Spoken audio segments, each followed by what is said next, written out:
Negotiating. Why, when, and how. Brought to you by Mohr Career Services at the Lundquist College of Business. Why does negotiating matter?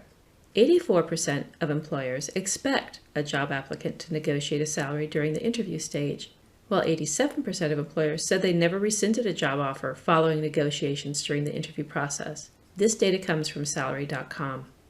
In general, candidates negotiate to get a fair wage, demonstrate their value, earn more over time, because remember that it does add up over time, and potentially feel higher levels of job satisfaction. When should you negotiate? When does negotiation start? And when do you have the most power? Negotiating actually starts before you even apply. You look at the job announcement. What do they want? Then you take a look at your own experience, education, and skills, and determine how that is a match for the employer's requirements. Make a strong case for your candidacy in your resume, cover letter, LinkedIn profile, and in the interview examples you choose to share. You are proving your worth in every interaction you have with a company. You're doing that based on research. Hopefully also you've had a chance to have some informational interviews with people in the industry, or better yet in the company itself, because that will inform you about how you can add value to the company. Then you'll prepare and put your best foot forward. Be sure to do your research to ascertain fair market value for the position.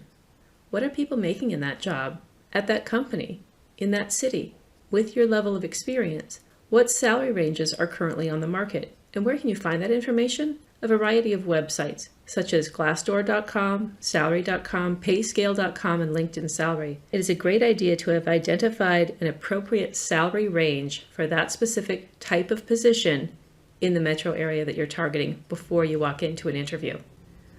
When do you have the most power?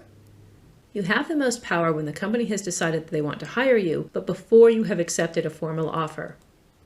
How to negotiate. We advocate for this mindset for negotiation. Go for the win-win. Think about it. These are people you're going to be working with. You want to establish a good, solid relationship. So begin with gratitude. Gratitude for the offer and for the opportunity. Also approach it with empathy. You know that from a business perspective, the employer needs to get the best possible talent for a reasonable price. On the other hand, as a candidate, you want to be sure that you are compensated fairly and treated as a valued member of the team. Bring a spirit of collaboration. You want to be able to work out a solution that by the end of the negotiation, both sides feel that they won. Remember to look at the whole package, not just salary. Salary is just one component of compensation. When you receive an offer, always express gratitude and convey your excitement about the job, and then ask for time to review the offer. When do they need an answer? Get the offer in writing. Take time to review the total offer. That's the salary, benefits, any possible bonuses, any other components. If you have any questions, set up a time to review the offer with a recruiter or hiring manager. It's very important to be able to understand exactly what's being offered. What can you try to negotiate? You can try to negotiate salary, and if they're not able to move on that, they may be able to move on the number of months until you get a performance review with the possibility of a raise. You might be able to negotiate job duties or the job title, which could be helpful depending on your career goals. Certain perks might be negotiable depending on the company and position. And don't forget about time. You may be able to negotiate start date, the ability to work remotely sometimes, or things having to do with vacation time.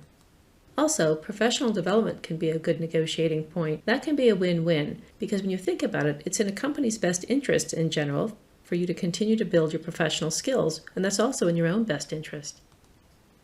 Go after the things that really matter to you. Don't feel you need to negotiate just to negotiate, and I don't recommend going after everything on this list. Be strategic. Think about what counts for you and go after those things. Key takeaways here. Do your research and know fair market value for the position. When in doubt, ask for time. Show gratitude, empathy, and be collaborative. Go for that win-win, and know your value. For further support, join us for Drop-In Advising in Lillis 155 from 10 a.m. to 4 p.m., Monday through Friday, weeks 1 through 10, fall, winter, and spring terms. Make an appointment with a career advisor through Handshake. For more resources, including video content, check out our website, mohr.uoregon.edu.